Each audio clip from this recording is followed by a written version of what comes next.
Bonjour, je vous présente cet ouvrage de Louis Gaillarmy, Le réalisme de Jacobi.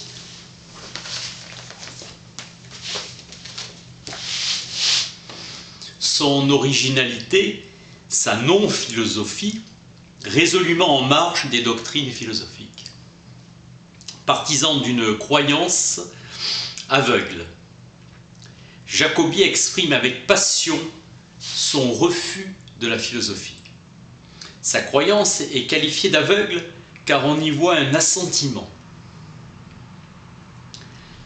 à ce qui n'est pas rationnellement fondé.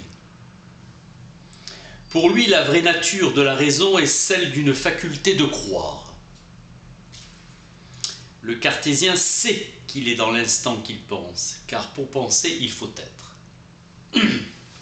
L'existence de Dieu ne saurait être démontrée, car elle est position absolue.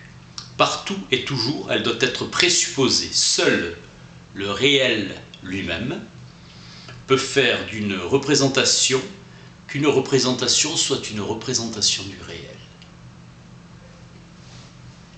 Jacobi subordonne la raison à la sensibilité. En croyant la raison, on lui confère des pouvoirs qu'elle n'a pas et on finit par en faire une pure spontanéité créatrice.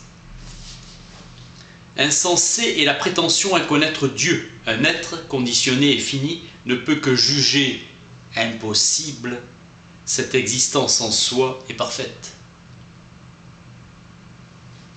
Seule l'expérience faite de sensations peut fonder la croyance, le pouvoir de pressentir l'être en soi, Dieu.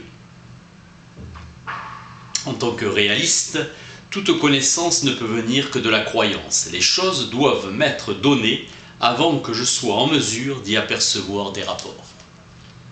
La pure conviction du sentiment, la raison étant la faculté de présupposer le vrai, du connaître Jacobi va à l'être. Rhétorique de la croyance, le sentiment de l'esprit comme intuition et comme instinct, pressentiment. Assimilation de la croyance à l'intuition de la raison et assimilation de cette croyance à un instinct. L'instinct est fondamental dans la nature humaine. L'instinct trouve en l'homme une spécification qui présente toutes les caractéristiques de la raison. L'homme se découvre comme un être absolument dépendant, dérivé, caché à lui-même, mais animé d'un instinct qui le pousse à chercher son origine et à éprouver spontanément le vrai. L'enthousiasme et le corrélat de l'inspiration Jacobi se refusent d'expliquer l'inexplicable. Les lettres de Spinoza établissent et énoncent sa conviction maîtresse. La voie de la démonstration aboutit au fatalisme. Pour Aristote, il faut démontrer qu'il n'y a de l'indémontrable, il n'y a que de l'indémontrable. Paradoxe lu par Pascal chez Montaigne, critiquer la philosophie, c'est vraiment philosopher. Dans les appendices aux lettres de Spinoza, le concept de cause distingué du concept de principe est un concept d'expérience.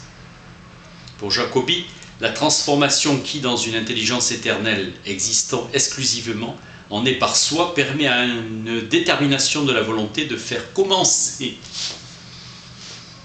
un temps, est tout aussi parfaitement incompréhensible qu'une naissance spontanée du mouvement dans la matière. Conception fondamentale d'une puissance de la croyance surpassant le pouvoir de la science démonstrative.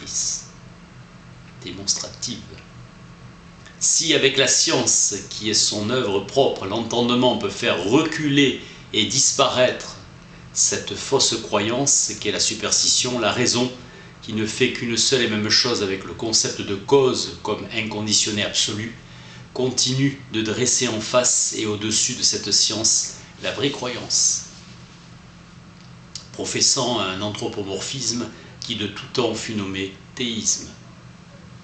Chez l'homme, l'entendement n'a ni le premier ni le dernier mot. Notre entendement possède moins de perfection, c'est-à-dire moins d'être que l'entendement pur de Dieu. tout en possédant davantage qu'une intelligence animale. La raison issue de Dieu se tient entre Dieu et son œuvre visible, la nature. Entendement et raison, comme saint Paul, entre le charnel et le spirituel. La chair désire contre l'esprit, et tous deux sont rivaux. Le charnel est ce qui est manifeste et le spirituel est ce qui est caché. Pour Jacobi, toute connaissance humaine provient de la révélation et de la croyance. Un savoir sans preuve. L'animal ne perçoit que le sensible. L'homme doué de raison perçoit en outre le supra-sensible. Dieu se suffit entièrement à lui-même et n'a besoin d'aucun organe. Il y a le privilège de l'être en soi et du savoir de soi parfaitement indépendant, le pur entendement suprême, la pure volonté toute puissante. L'homme est supérieur à l'animal par sa raison. Homère veut signifier que tout est né du flux et du mouvement. Toute philosophie prend sa source dans une ardente aspiration qui habite l'homme à une connaissance qu'il appelle connaissance du vrai.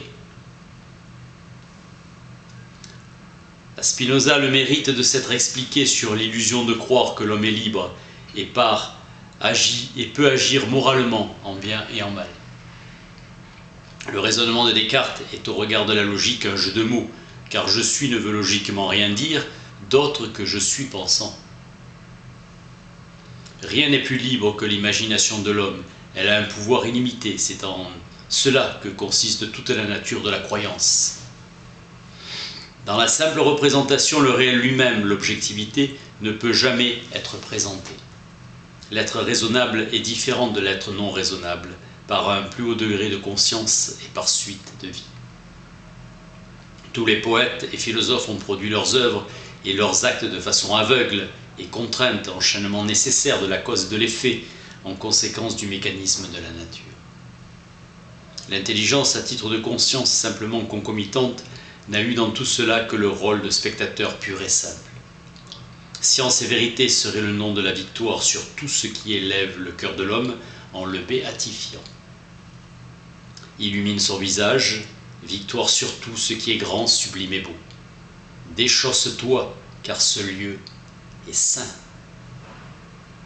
David Hartley, 1705-1757, médecin anglais qui cherchait l'explication des phénomènes mentaux dans les vibrations cérébrales et les associations d'idées. Anaxagore qui ouvre à l'entendement une intelligence créatrice.